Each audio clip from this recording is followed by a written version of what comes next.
Okay, well, good evening, everyone. Hope you can all see me. I can't actually see you, but never mind, got quite a bright light here.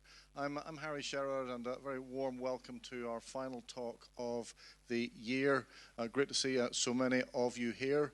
If you're not already a Brooklands member, our colleagues from Outreach are at the back, so you can join this evening, and lots of lovely Brooklands merchandise there as well. So I'm only going to introduce fairly briefly.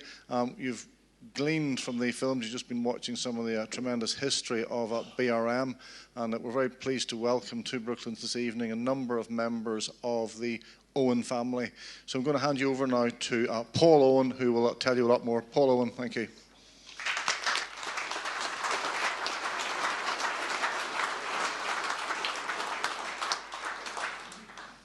Thank you, Harry.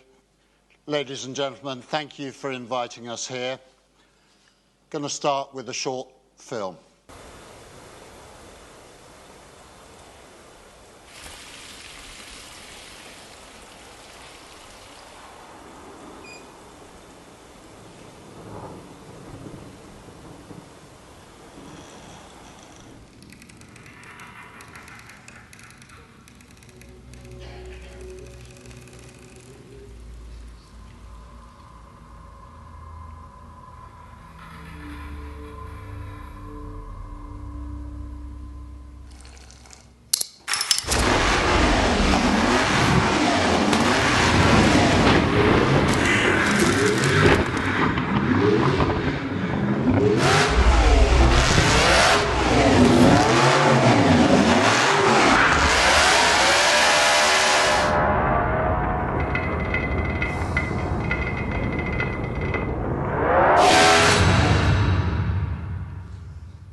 As Harry kindly said, I'm Paul Owen, grandson of Sir Alfred Owen, who bought the BRM team outright in 1952, but was one of Raymond May's original backers in the very early days of the project.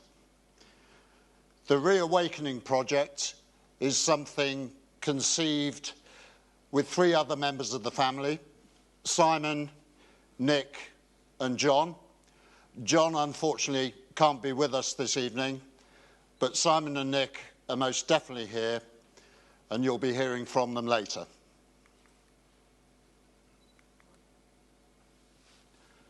So, in terms of the background to the project and why we're doing what we're doing, I'd like to show you another short film.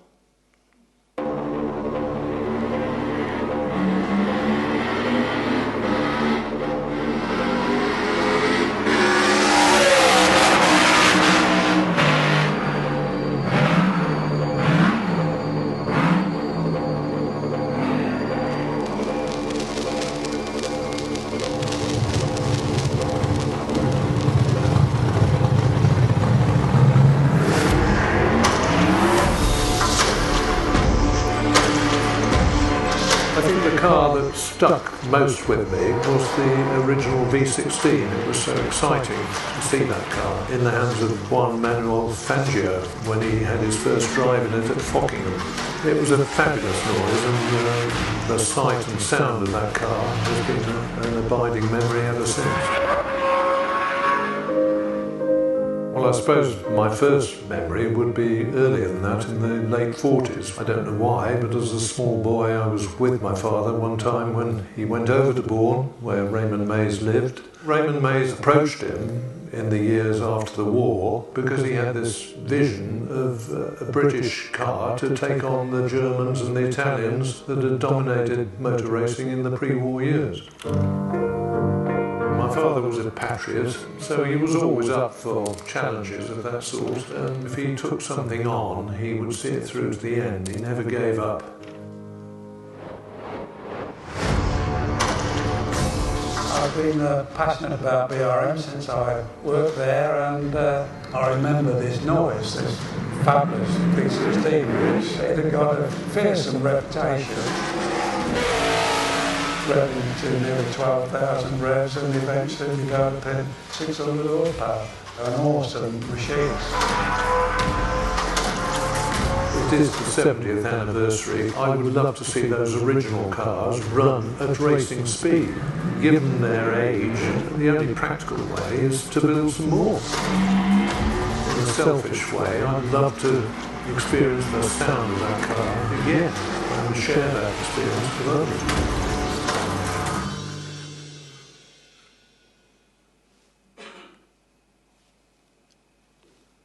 So why are we doing what we're doing?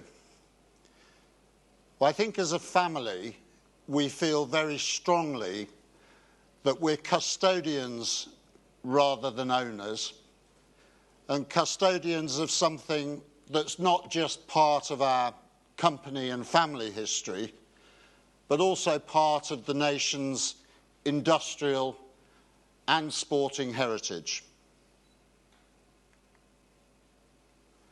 So in terms of the background to British Racing Motors, conceived after the war as a British project to take on the might of the Italians, the Germans, and the French, it wasn't altogether the best way to run a Formula One racing team.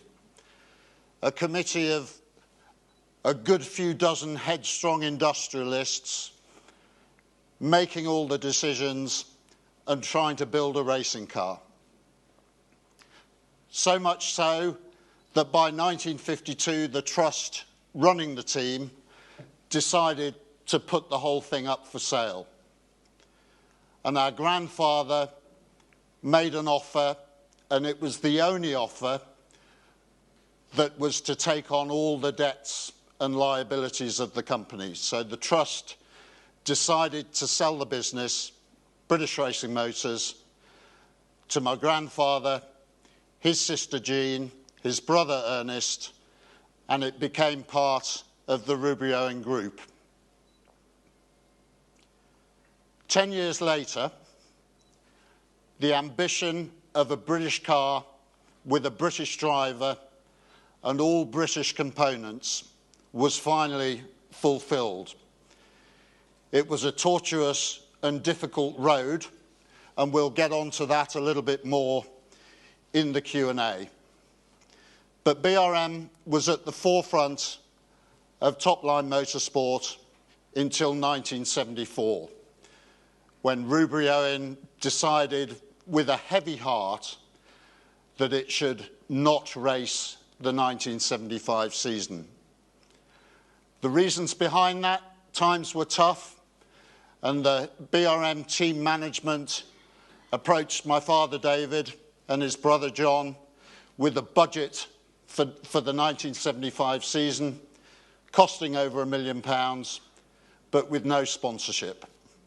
So very sadly, that particular period of history came to an end. So between 1950 and 1974, British Racing Motors, BRM, competed in 174 Grand Prix with 17 wins, 63 podiums, and 15 successive years on the podium in Formula One. Now, for those Formula One aficionados amongst you, there's not many teams that can claim a podium for 15 successive years. We're still 11th in the all-time constructors list of Grand Prix winners. And considering BRM hasn't raced for over 50 years, then that's quite an achievement. And a challenge to some of you: try and think of the 10 that are ahead of us and some of the very well-known teams that are still behind us. Similarly, we're 8th in the all-time list of engine manufacturers. And again, it's quite an illustrious list. One of the key features of BRM, right from the early days, was some of the innovations that the company was responsible for. Be it disc brakes, BRM were experimenting with drive-by-wire in the 60s. We had a ground effect car with Peter Wright 10 years before Lotus did.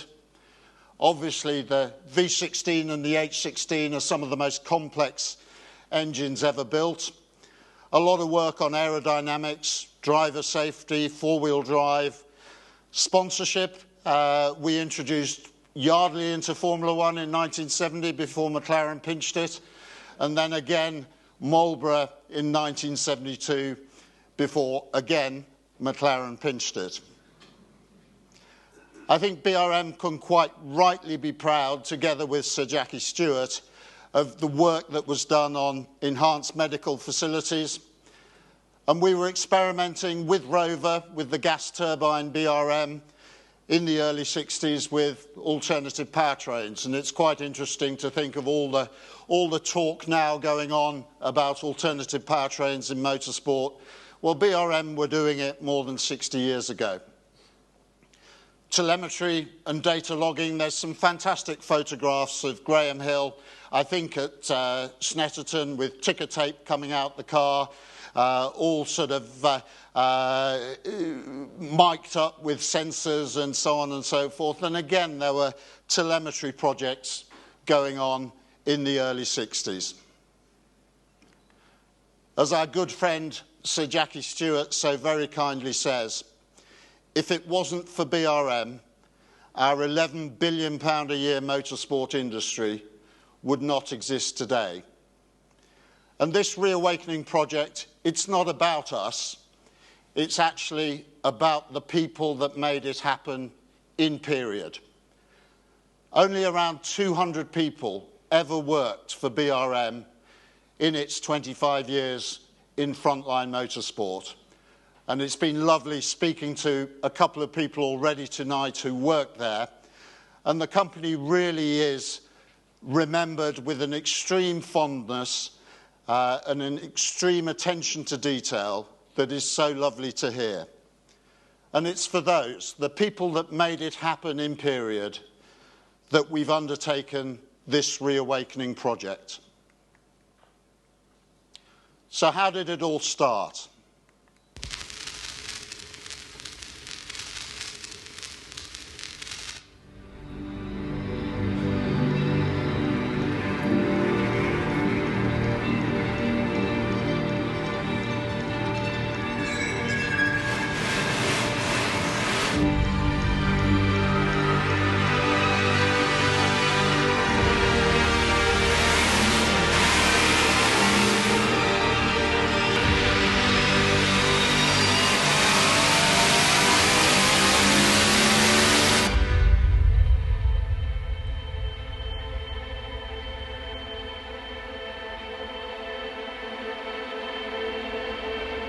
To name the dream, the future is a gamble and a challenge. Raymond May wants to build a team of racing cars that will enhance our national prestige in Grand Prix racing. Work went on unceasingly and untiringly until at last one car was entered for the Goodwood Trophy in September. But the car roared past lap after lap in the first place, and the crowd cheered as it never done before. Down went the flag, and Great Britain won the Richmond Trophy with a British star and a British driver. It was a great day to race Parnell, Raymond May and the BRM. The dream that began so long ago was at last coming true.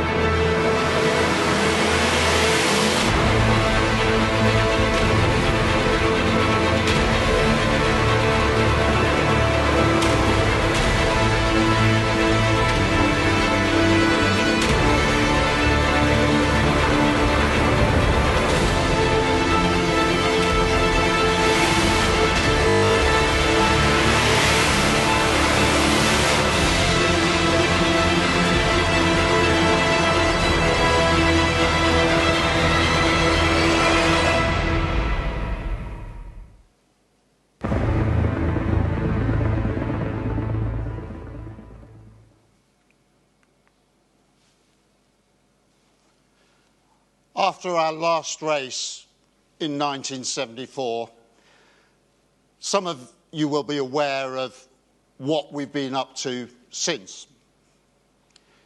In 1981, due to the economic situation facing the Rubery Owen Group, the board at the time were forced to sell all the cars in an auction at Earl's Court. And it's fascinating reading through that catalogue just what some of those cars sold for and what they're worth today. The car in the background of this picture is a 1992 Le Mans project, which, again, affected by the economic climate at the time, never achieved the success that was hoped for. In 1998, we did a licensing deal with Rover, which was owned by BRM at the time. And I'm pleased to say that the 1998 Rover 200 BRM limited edition are actually going up in value now. And my father, who's hopefully listening on the live stream, is the proud owner of one of those. In the mid-2010s, we were approached as to whether we wanted to become involved in a hypercar project. We fairly quickly realised that we didn't, but it did set us thinking about being custodians of the BRM mark and what would happen to it if we didn't do something with it. And that really is when the discussions about the Re-Awakening project began. It took off in earnest in 2019, 2020, and we then suddenly went into the pandemic, which rather stymied progress, but we will come back to the fact that it did mean that Hall & Hall, our partners in terms of building Chassis IV, were able to crack on with building the car rather than being distracted by a 2020 historic racing series. We've also done a lot of work to digitise and organise the film and photographic archive that we hold. And we've brought with us today some of the trophies from the various Grand Prix and other races that we were lucky enough to win over the years. Harry was going to joke at the beginning that those were the raffle prizes up front, but we kindly asked him not to. You saw in that last film Juan Manuel Fangio saying, "No other car has ever given me such a thrill to drive or a greater sense of absolute mastery." He said that in 1952, but he also repeated it in the introduction he wrote to Raymond Mays' book, written after the 1962 World Championship.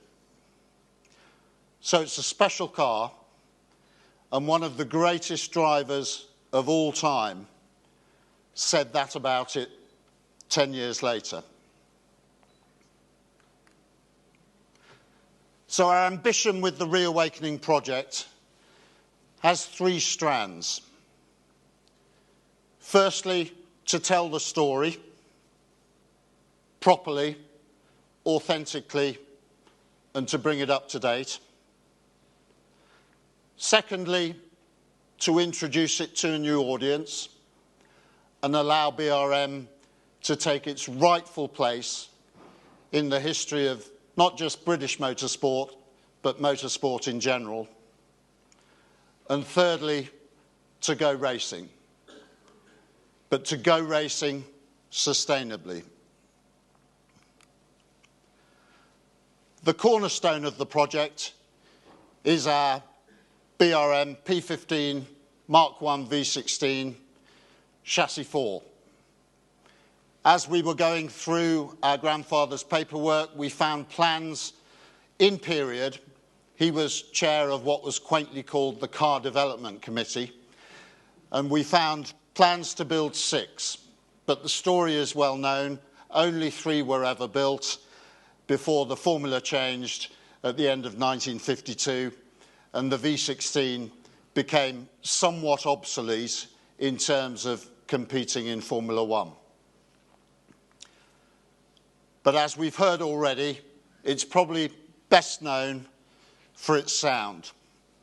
and I won't read through all of these, but we've been lucky enough to get a lot of social media coverage over the last 2 or 3 years with the car. And my favourite one is the top left. The best sound ever made by anything.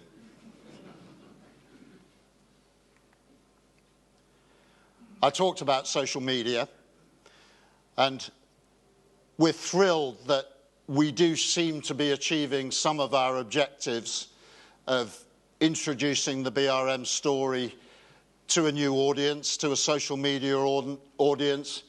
And we've just highlighted there some of the hundreds of thousands of views, indeed millions of views, that we're getting whenever we post something about running Chassis IV, the V16. So just briefly to go into a bit more depth on the 3 strands of what we're doing. What have we done to tell the story? Well, we've been delighted to work with Porter Press, with Ian Wagstaff and Doug Nye, who's very kindly joining us this evening. And we published in April last year a Racing for Britain pictorial history of BRM. Very different to Doug's volumes 1, 2 and 3 and volume 4, which we'll come on to. But there are copies of the book at the back of the room, and we'd be very pleased to sign copies and take you through them. Revival 2021 at Goodwood was a highlight. The 70th anniversary should have been celebrated in 2020, but obviously didn't take place. And we were thrilled that the biggest ever number of BRMs at Revival 2021, some 37, 38 cars in total. Rick Hall can probably tell us exactly later on because he prepared them all. But we were thrilled to see 37, 38 BRMs at Revival, the vast majority of them out on the track. Together with the Silverstone Interactive Museum, we put on an exhibition entitled The Team That Beat the World, celebrating the 60th anniversary of Graham's World Championship in 1962, and very pleased that Rob Janer from Silverstone is here with us, and again will be joining us on stage to talk a bit more about that and some of the other things we're doing together. We've also worked with our digitisation partners, Genus, to establish a platform called Recollect, which should be launched at some stage next year to the wider public. But that's a central repository for all things BRM. And again, Nick Owen, one of the BRM directors, will be on stage later, and we can talk a little bit more about the traction and the interest that that's getting as a repository for anyone who has got anything about BRM and wants somewhere to store it. I mentioned archive digitisation. We've digitised many, many tens of thousands of documents already, and that's a process that's ongoing. And last, but by very no means least, ourselves, the Owen family, together with Rick Hall and the Hall family, who obviously are steeped in BRM history, we've finally managed to persuade Mr. Doug Nye, sitting in the front row, to write the 4th volume of the BRM history. And Doug will be on stage a bit later, and we can talk a little bit more about that. As I said, Racing for Britain is at the back, kindly reviewed by Magneto as a treasure trove of information and visual splendour. Highly recommended. This was the front row of the BRM parade at Goodwood in 2021. Three V16s on the front row and a 4th one on the second row. And I don't think there had ever been 4 V16s on a racetrack at the same time. We talked about the archive, and this is some of the digitisation that we've done. And again, absolutely fascinating. Together with Rick Hall and Hall, we have something in the region of 25,000 original engineering drawings. And again, the process to digitise that is well underway. In terms of introducing BRM to a new audience, we've talked a little bit about the Silverstone exhibition, and we'll talk more about some of the STEM projects and engineered inborn projects that we're undertaking and look forward to continuing into 2024 and beyond. We've attended Concours at Chantilly, at Savile Row, various exhibitions, Classic Motor Show, Autosports International, Race Retro, and we're very proud to be an official heritage partner of the Formula One Global Exhibition. It was launched in Spain earlier this year to great success, and I think publicly information recently highlighted that its next stop is Vienna in Austria in early 2024.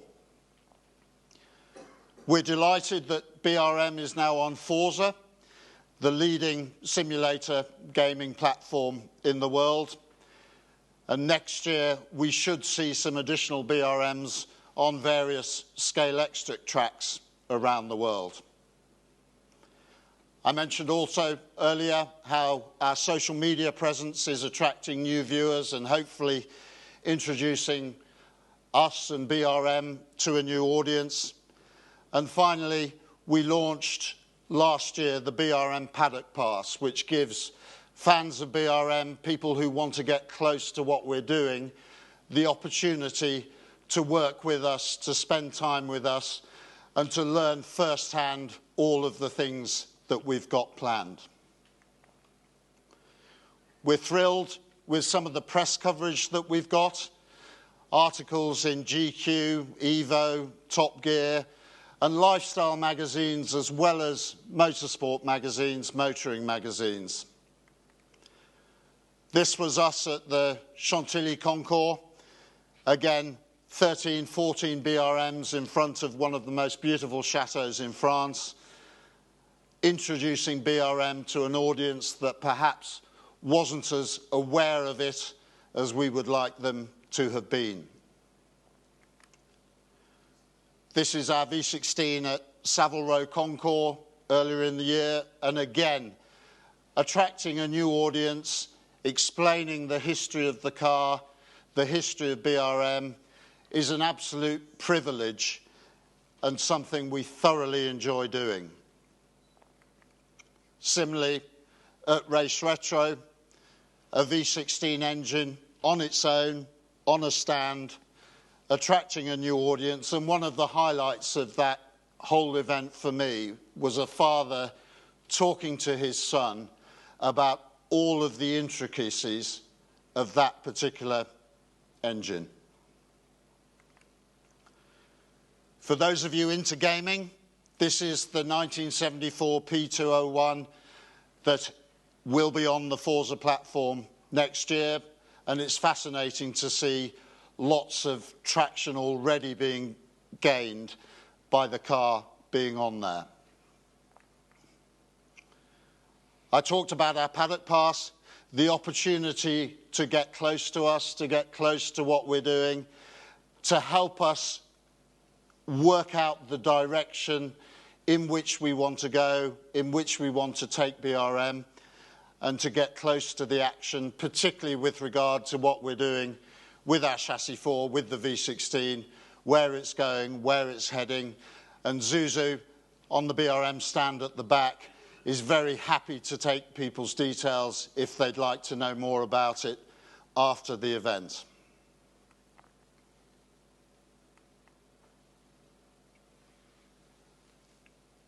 The final point, the final leg to the stool, and perhaps the most exciting, certainly the loudest, is going racing.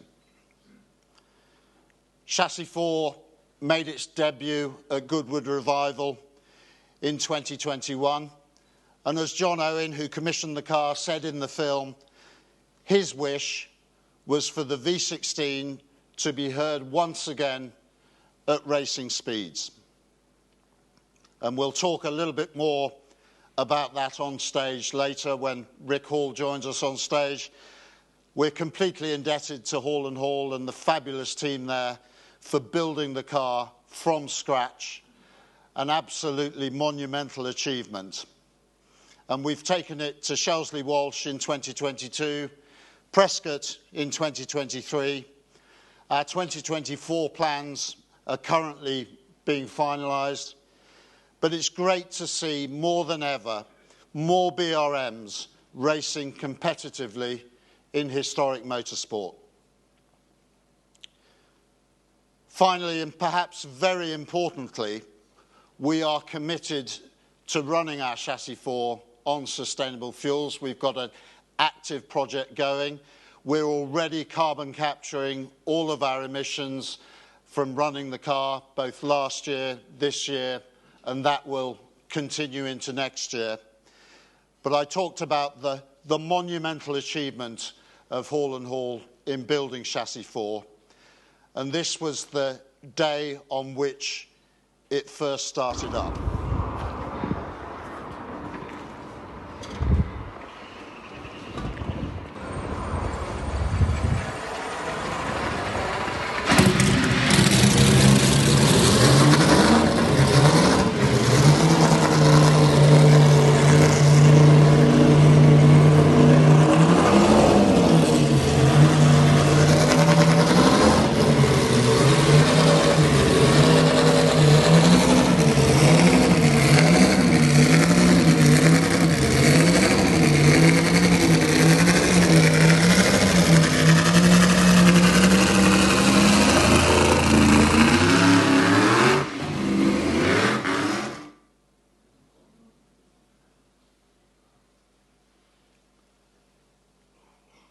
So when we go racing, we want to go racing sustainably.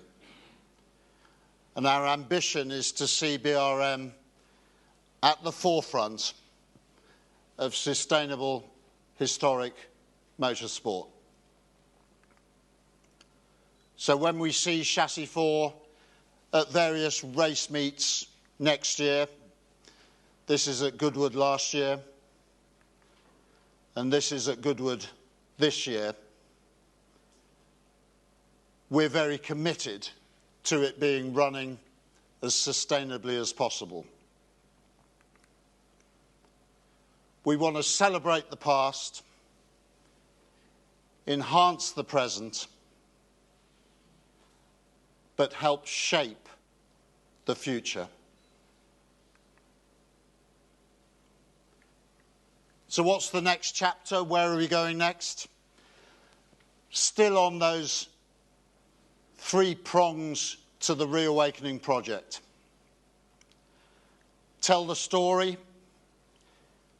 Well, we can talk more about that shortly. Doug can tell us how far he's got with Volume 4 and some of the fascinating things he's uncovered. But various other things in the pipeline. We'd love to see a BRM documentary.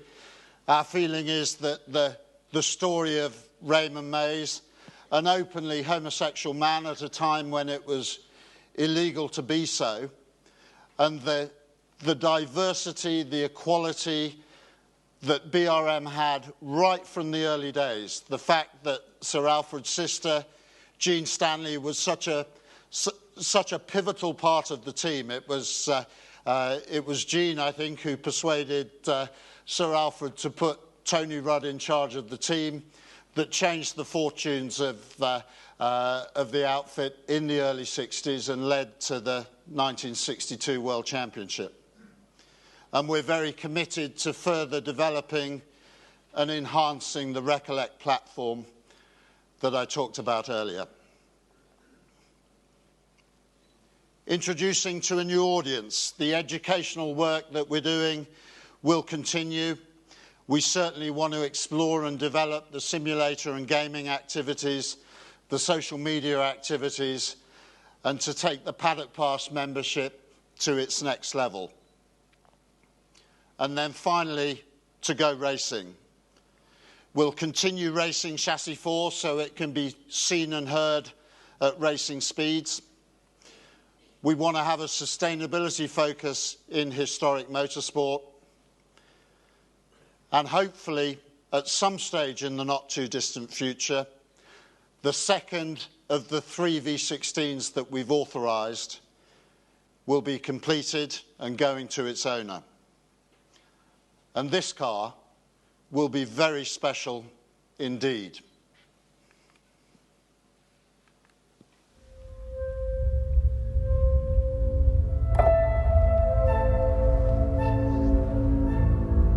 We'd heard stories about the original body buck actually existing, and it had become a little bit of a myth that this thing actually was still around. Obviously, we need that to be able to recreate the original car, the very first P15 V16.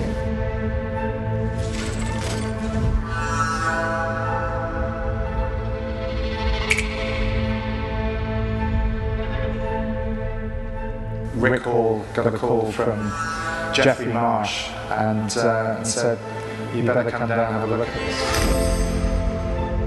When I was age 8 or thereabouts, I used to visit and see what interesting cars were in George Gray's works.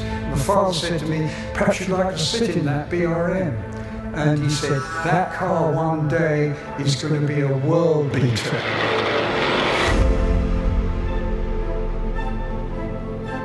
My name is Geoffrey Marsh, and I've had a long association with motorsport, and the body-forming jig, the buck of the BRM, which we see behind me, is over 70 years old. And that original buck became the definitive shape of the first 6 BRMs. As people know, later on the BRM sprouted all sorts of louvers and scoops, and also the later cars had a shorter wheelbase to make them more drivable. George Gray set up in business, and the first job he was given was the original V16 BRM body. Of course, when there was the falling out of George with the BRM Trust, that is when it got put up in the roof of the boathouse, where it was for many, many years. I went to Goodwood, the very first meeting with my father, to see the BRM V16 win its first 2 races at Goodwood. And of course that put it on the map, and everybody was very enthusiastic. No one's seen that car. That car has not been built in that form for over 70 years. So it's an incredibly exciting moment for us to have that opportunity. That car is incredibly beautiful. There's sleek lines, there's something very, very pure about it. And the fact that that was the very first car that BRM produced means a great deal to the Owen family and to everyone involved at BRM. So we'd love nothing more than to see that in the flesh for the first time.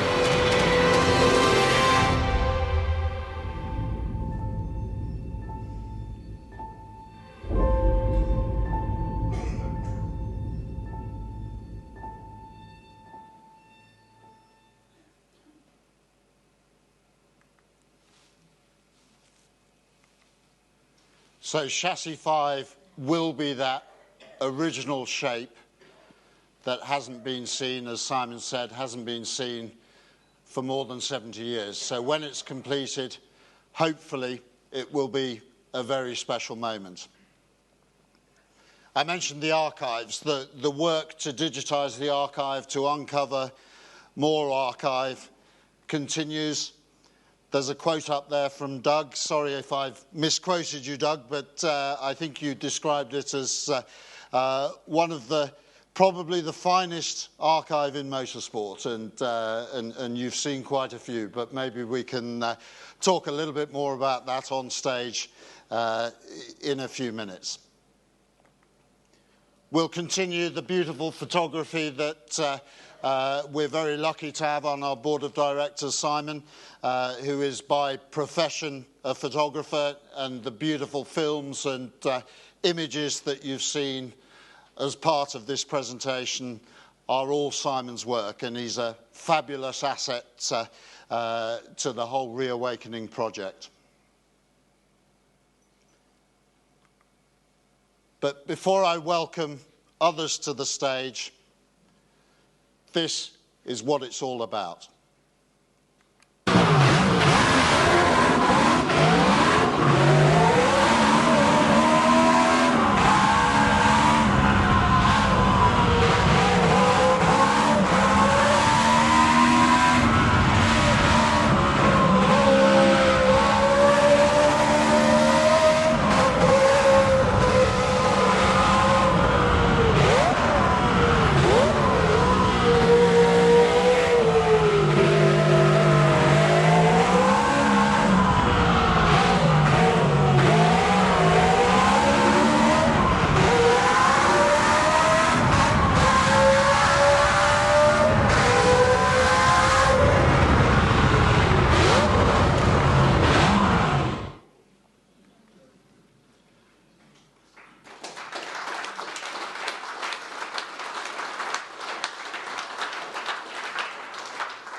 So I'd now like to welcome to the stage Simon Owen, Nick Owen, the builder of our fabulous car and the driver in that last clip at Shelsley, Rick Hall. Rob Janer from the Silverstone Museum, who we're working very closely with on the STEM and the outreach and the educational side of things. And last, but by no means least, Mr. Doug Nye. So, Rick, what's it like to drive? Well, it's pretty awesome. It's very special, and I've obviously been very privileged to drive it. It's obviously the power comes in quite quickly as we get up the revs.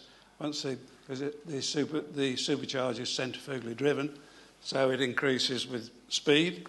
And it's you really want to have it either on the supercharger or off it when you're going through a bend. You definitely don't want it to come on halfway around the bend. That can change the direction of motion. It's an awesome piece of kit, and it's just a delight to drive, really. I've been very fortunate that I have driven, the Mark II and the Mark Is, and they're always a thrill, a little daunting sometimes, but and a little troublesome also. But when they're on song, that is the most fantastic piece of kit. Thank you, Nick, Rob. You've worked together on some fabulous outreach and educational projects that are a key part of the whole Reawakening strategy. Tell us a little bit about how that is introducing BRM to a new audience. Well, I think Rob and I first got chatting as part of the Silverstone 60th anniversary exhibition, and we realised there was such a wonderful history out there, so much amazing work done by the town of Bourne, and so much to tell. And we thought, actually, one of the things that could be incredibly powerful from these 60th anniversary celebrations was if we could inspire the next generation to create the next 60 years in motorsport. And Rob and I got chatting, looked at some drawings, pulled on Rob's experience in this field, and took it from there. And Rob, if you could talk a bit more about how that all built, that would be great. Yeah, so we have a education programme at Silverstone Museum, which is generally young people coming to us and learning about STEM, engineering, and really trying to use motorsport as the vehicle, because a lot of people traditionally see the key areas to go into as things like medicine or law, and engineering is sometimes seen, no disrespect to engineers in the room, but sometimes seen as almost the career that isn't as illustrious, should we say. So we spend a lot of time doing that. But there is a problem, because Silverstone is geographically in one place, and there are lots of areas in the country it's quite difficult for young people to get to us. So conversation with Nick was we really wanted to get out to Bourne because the feeling was in the town of Bourne they didn't really necessarily know there was a Formula One team based there, and the young people really, how could we get out and how could we do that? So we put a programme together where we went out to invited the head teachers to an area in Bourne. We were very kindly loaned the V16 on that day, and we brought a lot of head teachers to us. We had the great and the good from the town, and I spoke to them and said, look, we would like to come out and deliver some sessions in your schools and try and encourage some of the young people there. And it was very well received. And over the course of a month, my colleague and I, we went out to the schools and we visited seven of the schools, primary and secondary, and we delivered sessions to about 450 young people in lots of different schools. And we talked about lots of engineering. We took bits of Formula One, current Formula One cars, Lewis Hamilton's wheels and various other bits, and we kind of got them hooked. And then said, and I very much remember the first one I delivered was to a group of sixth formers in Bourne. And a group of 17, 18-year-olds. And I said to you, how many have you know in your hometown there's a Formula One team? Blank faces. How many of you know that the Formula One team had won a world title and have heard of people like Graham Hill or even Sir Jackie Stewart? Blank faces. I said, how many of you have heard of Raymond Mays? And the entire room put their hand up. Because the pub in the town had just been named the Raymond Mays. And of course, everybody... But it was a lovely, lovely hook to then actually talk about that, talk about the history of BRM. And from that, we've then gone on to do engineered in Bourne, which we may come on to a little bit later. But it was a great hook, and it's led to what has been a blossoming relationship, which is really where we're going with a lot of our engineering work. And it's really interesting. Yeah. That's great. Thanks, Rob.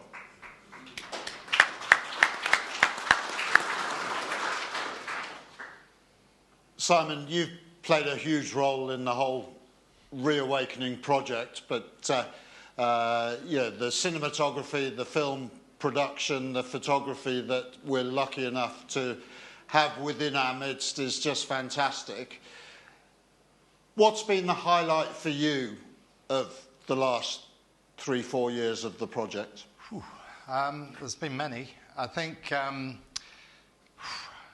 get quite emotional thinking about it, but standing next to my father, watching all the BRMs go out from 1950 to 74, that's a life highlight for me. It was amazing, absolutely amazing. And it really, you know, there's been a lot of hard work to get to where we are now, but that's going to be hard to top.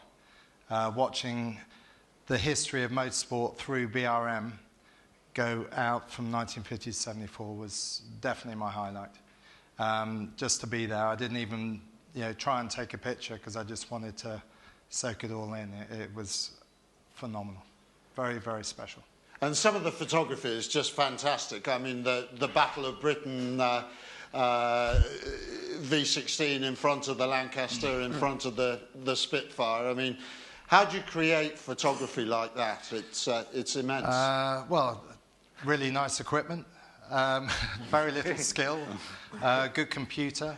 I mean, to be fair, I'm fortunate enough to work with a fantastic team in terms of the film. So, yeah, I'm co-founder of Wanda Hatch production agency, which helped put these great films together. So I just come up with the ideas and they execute them for me and make me look good. Very little to do with me, but I guess very, very fortunate to have the cars that we've got. They're so beautiful to work with. And the V16, I've probably photographed it, however many times. I can never get bored of photographing it because I'll always see a new angle or there'll be a new bit of light on it. And it's testament to the engineering and the design in period. And we started with the P15, the very first car, because that's where it all began, and that's the place where it should be, and that's our ambassador.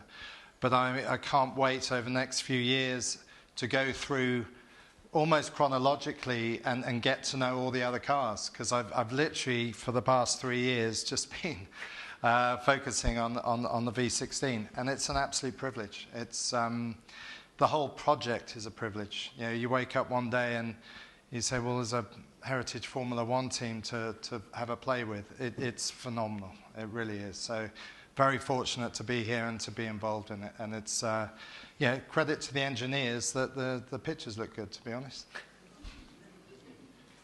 Doug.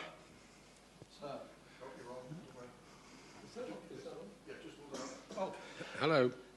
So, the world-renowned authority on BRM and many other racing teams besides, but it's a privilege to be working with you on Volume 4. Volumes 1, 2 and 3 are quite rightly recognised as the absolute authority. But I guess BRM has given you a lot of material to work with over the years, with the ups and downs and the history. What have you found when researching Volume 4, and where are we heading with it? How long have you got? Originally, if we go back right to the beginning, this started for me in about 1977, 78, when I was European editor of Road and Track, the American magazine. And they asked me to do a story on BRM with Tony Rudd. And I spoke to Tony, and, well, I didn't so much speak to him. I said, Tony, could we talk about BRM? And then I sat and listened for about 3 weeks. And I then asked him, as a means of escape, would you be interested in us doing a book on it? And he said yes. And that was the genesis of Volume 1. And the genesis, really, of what screwed up the majority of my life so far. But where Volume 4 is concerned, it's something that I got quite deeply into some years ago, after Volume 3, strangely. Then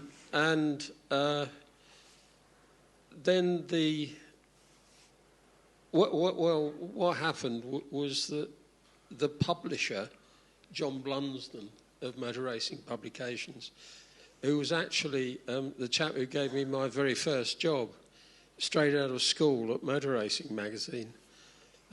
He was the associate editor, and he picked me up, I remember, from Croydon railway station for an interview and drove me to Brands Hatch, where they were based. And I was absolutely starstruck because I was at Brands Hatch. And, you know, one learns. John was the publisher for Motor Racing magazine, and then, unfortunately, he fell ill and passed away. And so Volume 4 was in abeyance, really, largely until your father, David, and yourself came to see me and talked me into getting on with it and finishing it. And with Nick's help here, we've been through this incredible archive. And when I say incredible, this room is hardly big enough to hold it, really. Sir Alfred Owen's Industrial Archive, which, considering the size of the Rubery Owen Industrial Group and the number of companies in it, and the fact that he single-handedly controlled, directed and managed all of them simultaneously, in addition to all his charitable work, being the local mayor, so local politics as well, the Billy Graham Christian Crusades that he organised in this country, knighted eventually for, I forgot what it was called. What was the thing that he got his knighthood for? It was I'll come to it. It was various different things, I think. Yeah, it was various different things. Yeah. But well, there you are. I've blanked out on that. But the level of that man's commitment to just working was unbelievable. And I believe he had 5 filing secretaries who did nothing but file. And in those archives, you'll find handwritten notes. You know, so-and-so says that the lunch wasn't very good. From that to a complete engineering breakdown on what somebody in the truck division was doing over there, or the axles division was doing over here, or BRM, who were wrestling with problems with the H16 engine, say. And everything is there, as long as you can find it. And what I've been doing with Nick is going through this fantastic archive and sifting through this material and picking out essentially the salient points. And I think part of your original question, sorry, going back a long time, was what have I found in it that most surprised me. There are extraordinary things like the dealings with Reliant over acting as engineering consultants for a project of theirs, or with Chrysler to produce a Chrysler GT that would have been a counterpart and a rival to the contemporary Ford GT program. There are schemes for a front-engined H16 Indianapolis car. There are schemes for, well, you name it virtually, and there's a scheme for it. and the level of the BRM drawings is incredible, Nick, isn't it? There are even a set of drawings for a wooden toolbox. And there's a drawing there saying lid closed, another drawing over there, lid open. Well, that sort of commitment, and I'm sure that was probably Alex Stokes, the draftsman, having a joke, actually, just winding up the people who briefed him to do it. But it is staggering, the breadth of it. And as somebody who loves to write about people,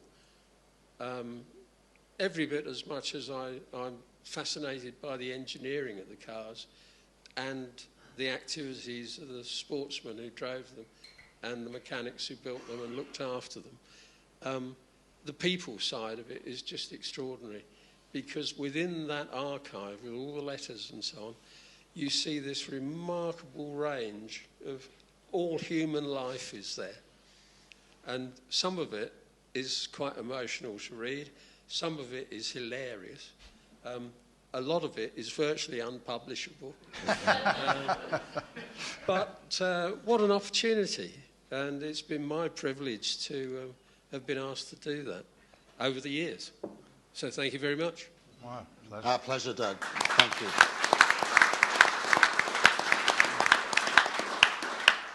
Harry, shall we open it up to questions from the floor? Am I on? Yep, here we go. So just hold it nice and close. Thank you. Thank you, everybody. Fantastic talk. I'm just amazed by the range of cars, the range of engines. Was it 27 years?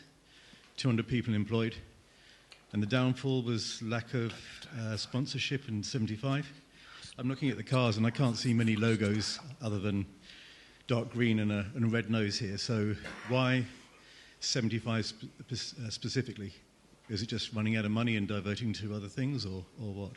I think why 75? I think there was a big downturn in the industry anyway, and BRM was very much a sort of subsidiary, nice thing to have. It was an ambassador flying the flag for Rubery Owen, and when that flag was going to cost £1 million with no sort of real ROI, I think it was time to call it quits. And fair play to Mr. Stanley. He managed to get sponsorship in, I think it was 70 it started, 70, 71, 72, 73 and 74. And that helped prolong the BRM as it was, I suppose, because as soon as the sponsorship stopped, then that cushion also disappeared. And suddenly, in the cool light of day, £1 million back then was a lot, especially when the wider company was bleeding from the sort of industrial downturn. So I think it was the only sensible thing to do. I mean, Rick, you were involved in the early 70s, weren't you? I think an apprentice at BRM. Yeah, I was there, and you know, we did make everything, and you sort of had to be the jack of all trades because you know, there was when we was running 5 cars in '72, which was a crazy thing to do, but anyway, that's what we did, and with about 110 guys, that was, you know, making everything and doing testing and the test beds, and you know, you really had to be able to turn your hand to do most things. You couldn't do everything, but you had to do, because, you know, there was fires to fight here and there and now and again, and you know, it was really stretched. But yeah, and then, you know, I think Mr. Stanley thought there was strength in numbers, but of course, then the quality started to go down a little bit and the costs went up. And then 73, we thought we was back in the game we had Clay Regazzoni, Nicky Lauder and Jean-Pierre Beltoise. And Tony Southgate was like, you know, this fantastic designer, and, you know, things changed a lot in 1970 when he did the 153, and then the 160 was a continuation of that car, and, you know, very good cars, and yeah, we had a little bit of silly reliability things, you know, coils in wrong positions and just silly things happened, perhaps because we was trying to run too many cars, and then, you know, the Tony left. He was developing the P180, which was a very wedge-shaped car, and he was getting there with it. A lot of weight on the back, a lot of, it was. But then trying to run the 180 and the 160, and then he left, and then Mike took over the design, and the Stanley shelved the P180 because, I guess, because Tony had left, and they probably didn't leave under very good circumstances. But we carried on with the 160, and yeah, it was still quite a competitive car. But when we had problems, the Firestone tyres were very, very good, but didn't last so long, and we had problems with that, with the tyres. And yeah, we was quite good at changing wheels at that time, but not as quick as they are today by any means. But yeah, so it really, I think we always said that, you know, we're running too many cars and we need to do some serious testing. We need to develop the engine further. Or, you know, we did suggest once we ought to have a Cosworth while sort of the V12. I mean, the V12 engine was getting older, and yeah. V8 DFV Cosworth was getting stronger and stronger, and more development, wasn't it? Absolutely, yeah, and you know, and we was you know, sort of all these engines we was having to build to go testing and racing, and eventually, you know, the spares were getting short, and you know, the quality actually went down because obviously I think the money was running out basically, and. But they, you know, and then we continued again in '74 when Mike designed the P201 with the French drivers and French sponsorship. So we retained Jean-Pierre Beltoise and Henri Pescarolo and Francois Migaud. But again, we was running a 160 and 1201. The P201 showed, you know, it seemed, well, we thought we was on to a winner with that. Its first race, its debut, we finished second in South Africa, South African Grand Prix. There was a bit of attrition, but we'll take the second, and it was looking good.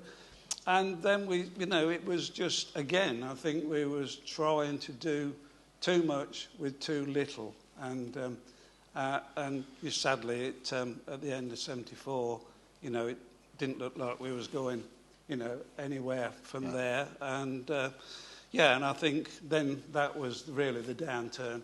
And I think it was really, you know, if you look at the grids in '72, '73, look at the lap times, and we wasn't far away a lot of the time. And, you know, it was, you know, you get a second between the old grid today, but actually, if you look at some of the times in the first 10 cars, there was probably only a second, and we'd be in the top half of the grid, but trying to do too much with too little. I'd still believe that. Well, you mentioned there just the Niki Lauda era, and maybe people don't realise that Niki Lauda started his career in his Formula One career in the BRM, and he went well in '73. He went so well in that car that actually that led to the Ferrari contract from '74 onwards. Does that car still exist? The Lauda car, is that still around? The Lauda car, the Niki Lauda car. Yeah, exactly. Yeah, it's with us. Yeah, the P160. And. He obviously drove more than one, so he drove 7 and 8, and that still exists.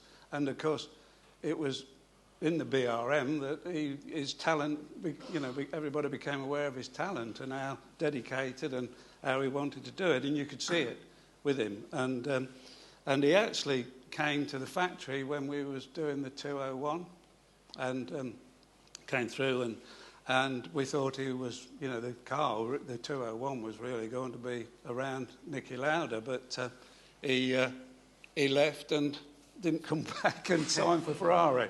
And so it was, I think if you look at it, Douga, we've had, like the BRM through the years, have had some of the best drivers, some of the champions have been through them.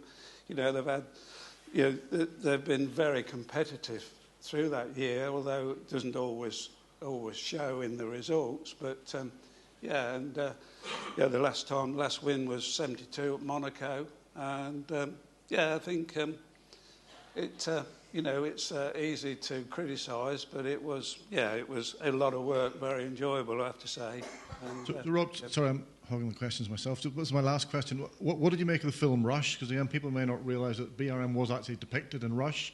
When Niki Lauda got into Formula One, and he sort of became sort of engineer and everything over and above the driver, didn't he? Well, we was quite involved with it actually, and then I went to see it with my wife, and I started saying, well, that's not right. And she said, it's a film. It's a film. And, so I had to look at it at a different light. But, to see, Big Lou taking lap times, well, I don't think he knew which way round a watch was. But anyway, it was great. It was a great story, and, it was nice to show the BRMs. Yeah. Could I add something? I think in answer to your question, for years and years, Formula One or motor racing, but particularly Formula One, had existed in a kind of vacuum, in that it tended to exist separate from the real world, in that the oil companies paid essentially everything. Even though, say, Cooper in 1959, their entire season's budget, and this is the World Championship dominating team, was £10,000. And they were running 3 cars, but they ran 3 cars with 4 mechanics and John Cooper and his dad. And they achieved all that success. When you get up to the end of '67, the oil companies all agreed, one with another, that we can't sustain this expenditure. And they pulled out, essentially. And it was at that point that outside commercial sponsorship was sought. And in the lead of that really was Colin Chapman, of course, for Lotus. But generally, they managed to lean on the RAC as the national club, who then leaned on the FIA as the international body to allow advertising on cars, because formerly there'd been a ban on it, on the actual centre of the action. And that's why the BBC, for instance, refused to cover motor racing for years, because these sponsors' names were at the centre of the action, as they said. So other people took it up instead. But in 1973, with the oil crisis, major industry took a huge downturn, and they weren't awash with promotional funds anymore. And the motor industry in this country slashed all its orders, didn't it, to suppliers, including Rubery Owen, who were really badly hit by that. So you got Rubery Owen, a lot of whose income has suddenly evaporated. You've got teams requiring funding to keep running in this arcane world of racing that, you know, by hook or by crook, those blokes are so competitive, they would find a wallet laying by the roadside somewhere and find some money in it to go racing. And that was the background, really, to that sponsorship thing. Any other questions? Can I just ask Doug, was that when, you know, every country had a colour that they raced under? Was that the death of that sponsorship? It wasn't. Did it end then? Yeah, it wasn't the death of it. You know, look at Ferrari today. But that was a nation, or in that case, a marque, that was so intensely proud of the brand they'd invented and that they'd sustained all those years. There's nowhere they weren't going to be red. And so when they ended up with Marlborough funding for their drivers and so on, what a happy coincidence, you know, in terms of colour. Yeah. And BRM with its, you know, with that delicious, I think, green, lust green. It was called lust for dark lustrous. lust green. Didn't really lend itself to most of the promotional brands of the time because it was such a sort of an understated colour, you know, that had been chosen originally simply because it wouldn't show oily fingerprints from the from the mechanics when they push-started the cars, whereas the original pale green colour did. Yeah. So just you be careful. Yeah, I will.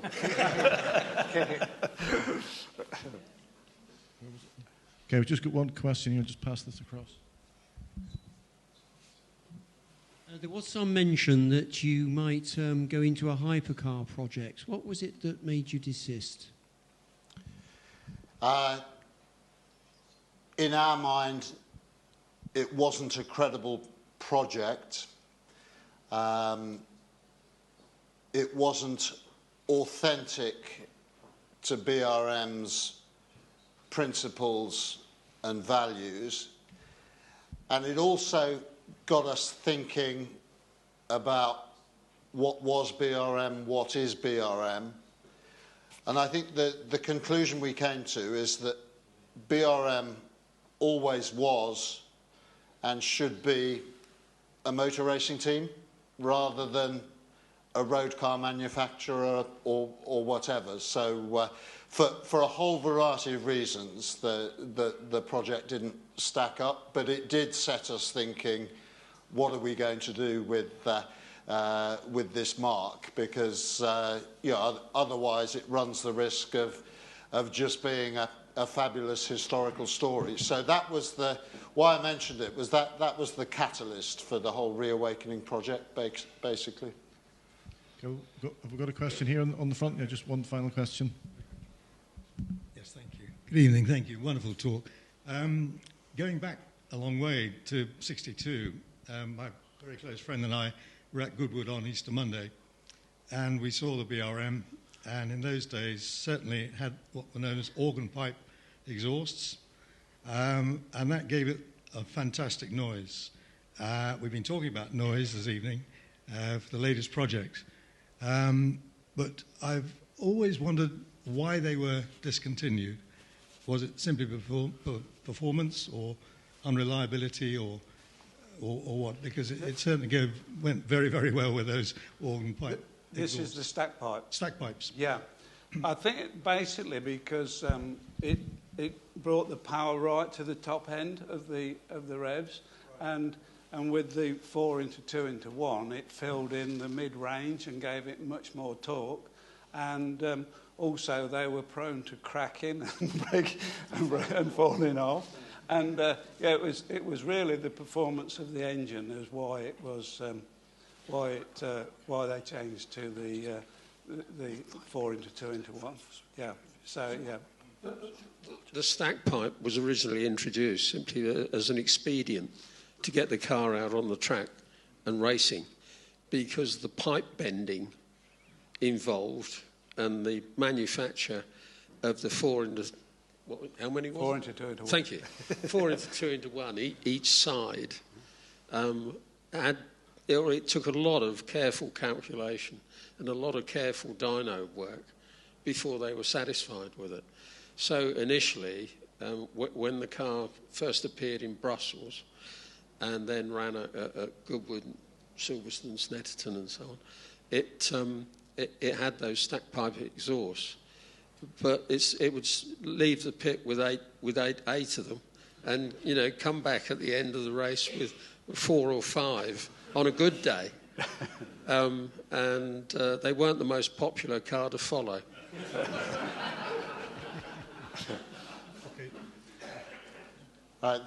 Thank you very much. Thank you for your welcome. As I tried to convey during the talk, this is very much a sort of other-centred project. It's not about us. We brought 4 or 5 trophies along from various Grand Prix. Do take a photo of yourselves with them. They're here to be seen and shared with others. So, and thank you very much indeed, Harry. Okay, big hand everybody for the Owen family and the BRM project.